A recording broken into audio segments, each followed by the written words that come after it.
What's up, and welcome back to Congruent Academy, the place for people and process. Cal here. I've got a great show for you today, featuring the words of Franz Kafka, a brand new segment, and as always, some inspiring stories from some of you out there. But before I get into that, if at any point in experiencing this combination of visual elements in motion and waveforms of sound, otherwise known as video, something I say makes you think, feel, say, or do something, or want to, I would encourage you to pause the video at that point and to write it down. You could write it down privately if you like, or in the comment section, or you could message us directly via email or through the Congruent Academy Instagram DM. That would be a way of letting me know what, if anything, resonated with you and how it did. I also think it could lead to some meaningful, encouraging conversations built about increasing our awareness, because awareness is the seed from which true change germinates. At least that's what I believe. Plus, it'll help me learn what's relevant to you watching, which would be good. And now, first things first, I want to introduce you to a few new wings that I've built out here at Congruent Academy. I'll meet you in the People and Process Portrait Gallery. Every person in process that gets featured in Week in Review is also subject to my absolute beginner digital art skill set. But practice makes better, and it's the thought that counts anyway. At Congruent Academy, we can co-create a culture of encouragement online and IRL, and the People in Process Portrait Gallery is an important way of building out the space for that. I generally will connect to the people that are featured as the Week in Review's person in process on Congruent Academy's Instagram page, so go ahead and follow us there. You're more than welcome. And since we're here, let's celebrate today's person in process. Today's person in process is Massimiliano. This young man is a baller. His sport is basketball, wheelchair basketball. He works hard on and off the court so that he can add value to his team.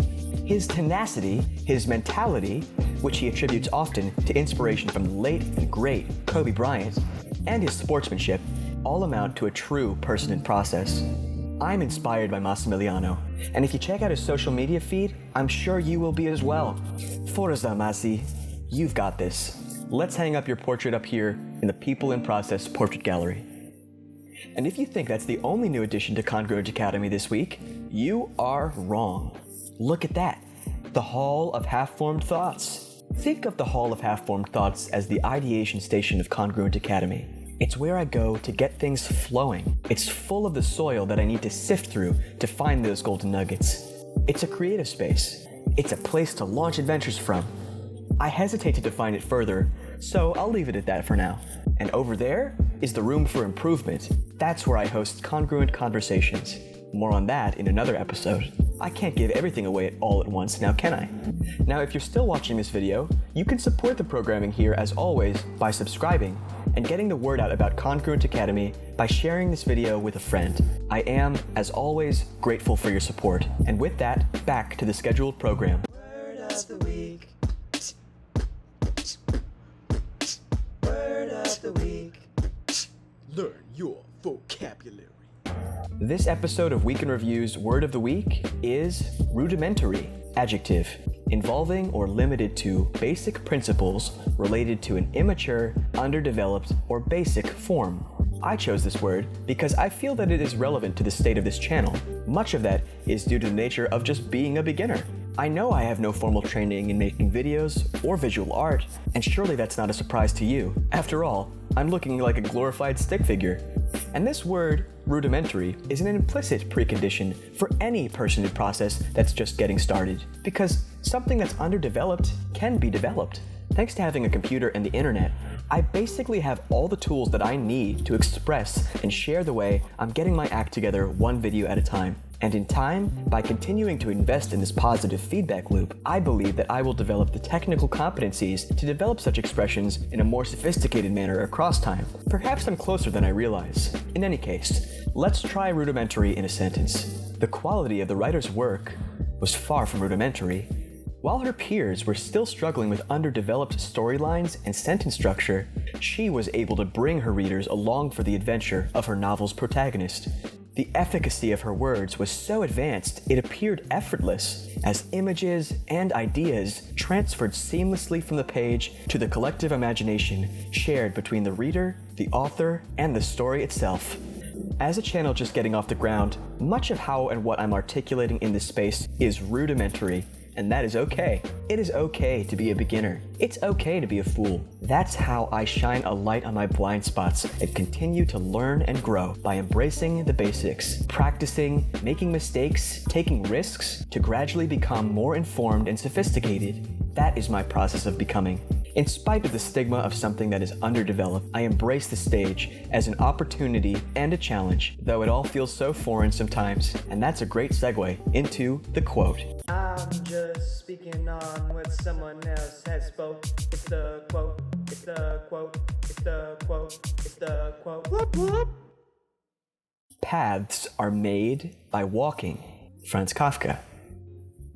I bet you thought I was going to choose something from the Metamorphosis, given the nature of this channel about individuation and transformation of the self, but no. If you have not read any of Franz Kafka's works, I encourage you to.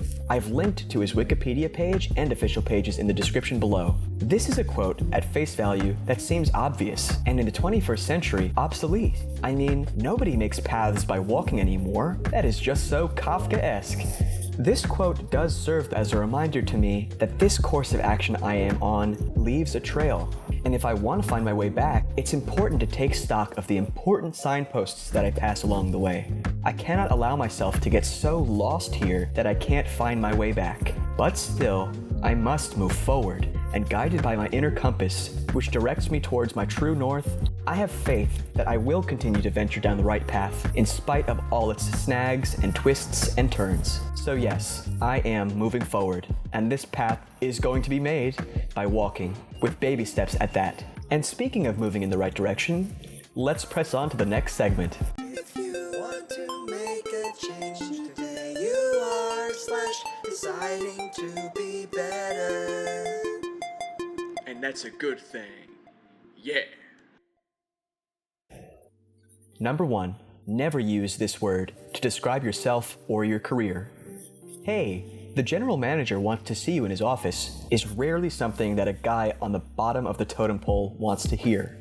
This is what was told to me when I was a lot porter at the Porsche dealership that I worked at. Basically, I washed the cars, swept the floor, took out the trash, and just made sure the dealership looked good. I had no seniority or subordinates and was definitely the lowest paid. When dusting off the showroom cars, where insurance alone is 2 months' pay for me, I bumped into a gentleman that used to work there, and we struck up a conversation. He asked what I did, and I said, I'm just a lot porter here. It's a good job for a college kid, but nothing too flashy. We parted ways, and I continued on with my day. A few hours later, I'm being summoned to the general manager's office. He sat me down and said he just got done talking to a good friend of his, the same man I had conversed with earlier.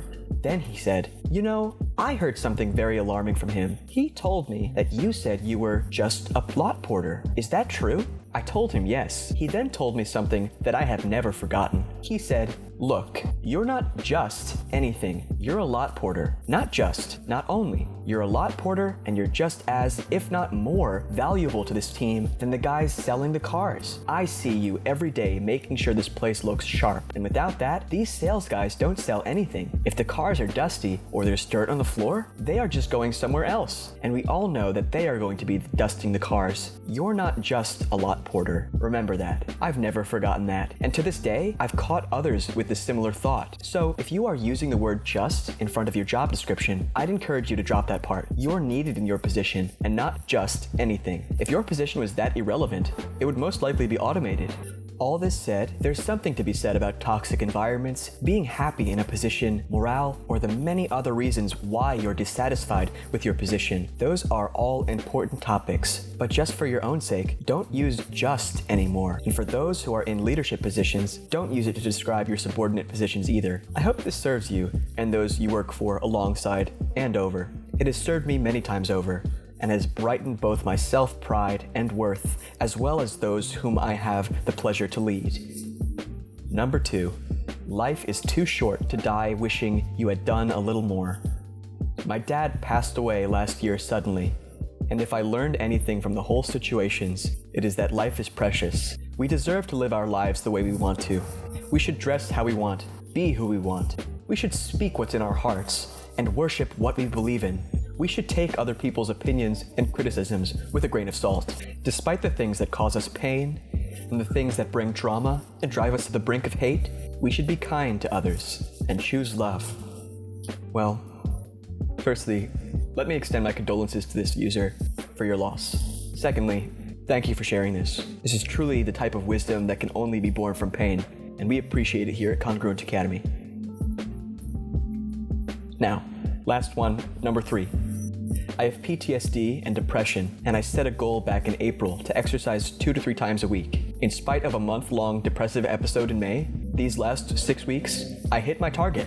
When I get depressed, I end up staying in bed all day, and sometimes sleep between 10 to 14 hours a day. I could never maintain an exercise habit when I lived in my tiny basement apartment. I moved back home with my parents because at the end of January, I went to court to testify against It was hellish. Since then, my PTSD symptoms have relapsed to almost as bad as they were at the time of the assault 4 years ago. I could no longer work or basically function, so I sheepishly moved back home with my parents. In the past, they were generally dismissive, with attitudes such as, "You just need to get over it," or "Don't let him take more away from you." Although, since I've moved back home, they have been woken up by my nightmares, my crying all night, and they've also witnessed just how hard I work to combat all my illnesses. I've had a hard time with making exercise a regular habit because of my PTSD. I've had panic attacks at the gym, I've had rage or panic induced from a hard run on the treadmill. Sometimes even something like yoga can trigger feeling discomfort in my body and flashbacks. I never really liked working out from home. For some reason, there was a strong repulsion to the idea. In spite of these challenges, I took it slow. I started off with walking on the treadmill for 10 to 15 minutes, 2 to 3 times a week. Now, I've got a routine of strength, building exercises, cardio, and stretches. I've been tracking my progress on my Fitbit, and I'm so proud to say I've been exercising 2 to 3 times a week for 6 weeks. I know it doesn't sound like much, but for me, this is huge. I actually like how exercise makes me feel. I jog and run on the treadmill, and I hope that in the next while, I will be able to feel the antidepressant effects of exercise in the long term. When you are depressed, it's really easy for your mind to ruminate on what's wrong with yourself. Today, I choose to celebrate a win. Thanks for reading. Thanks for sharing. That does it for this week's r/Deciding to Be Better. For storytime this week, I have selected I Wandered Lonely as a Cloud, a poem written in 1804 and first published in 1807 by the late and great William Wordsworth. I Wandered Lonely as a Cloud, a poem by William Wordsworth. I wandered lonely as a cloud that floats on high o'er vales and hills, when all at once I saw a crowd, a host of golden daffodils, beside the lake, beneath the trees, fluttering and dancing in the breeze. Continuous as the stars that shine and twinkle on the Milky Way, they stretched in never-ending line along the margin of a bay. 10,000 saw I at a glance, tossing their heads in sprightly dance. The waves beside them danced, but they outdid the sparkling waves in glee. A poet could not but be gay in such a jocund company. I gazed and gazed, but little thought what wealth the show to me had brought. For oft, when on my couch I lie, in vacant or in pensive mood, they flash upon that inward eye, which is the bliss of solitude. And then my heart with pleasure fills, and dances with the daffodils. I wanna know what you have to say. Little curveball in this video, in that I am ending with a new segment, the prompt. And this is where I want to hear from you. I know seeking engagement in a YouTube comment section could be like asking for trouble, but I have faith that if you've made it this far to the end of the video, you're probably interested in keeping things meaningful and right on the edge between chaos and order, enough to be civil, but to push yourself to inquire and reflect a little more deeply than you might otherwise. The rules here are simple. It's a writing exercise where I prompt you to write about a particular topic. Don't spend more time on it than you can spare. You'll all be out here living busy lives. But take a minute to engage, and I'm sure in time you'll find some value added into your life if you do. My intention in this segment is to provide each Week in Review viewer the opportunity to reflect and further a positive feedback loop in their lives. So let's give it a try. This week, the prompt is, how has the pandemic changed you? Are you operating differently now, over a year later, as we begin to emerge out of the pandemic? And if so, how? I'm looking forward to reading your comments down below. For today's takeaways, I've got 3 major things. Number 1, new spaces can take you to new places. 2, I started toying with some segment sounds as you heard. They're all Cal originals. Number 3, taking steps in the right direction is an adventure, truly a hero's journey. And with that, that concludes This Week in Review. Thank you so much for watching. Subscribe and share. And until next time, power to the people and process.